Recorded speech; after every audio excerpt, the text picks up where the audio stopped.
Hello, my name is Sarah Wilson, and I am going to talk to you today about choosing sources for secondary research writing.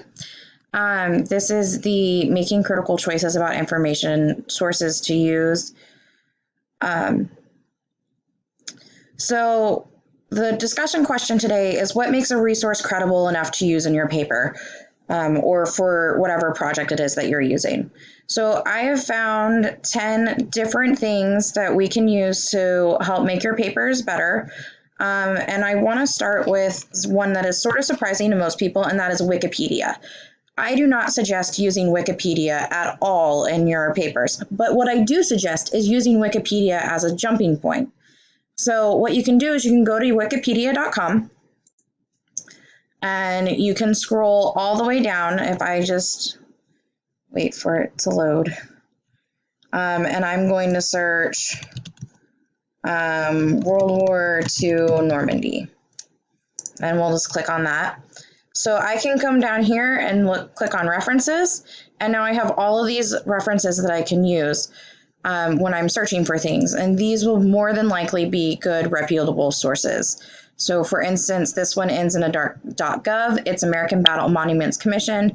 And here's all the information that they had on that, so I can use this for my paper instead of using stuff that is updated by other people.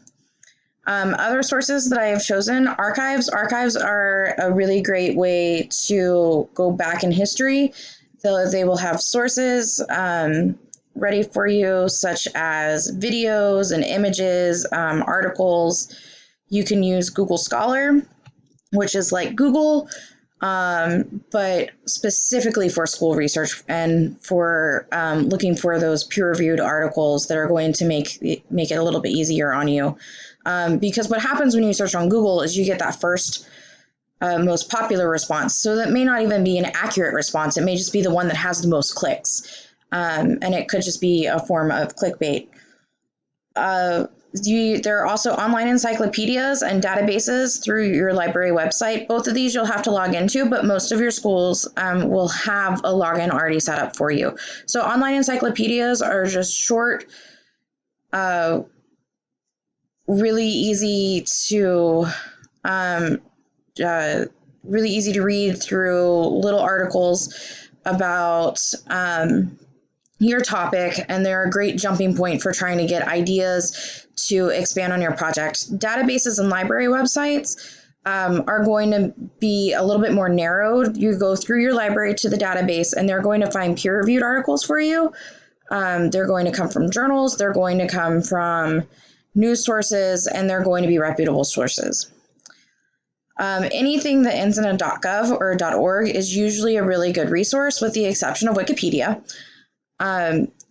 Government-run websites are sponsored by the government, so they're likely to have good and solid sources, as I said. And organizations want to make sure that they're always presenting their best front, that they're always making the best representation of themselves, so they will have well-researched sources.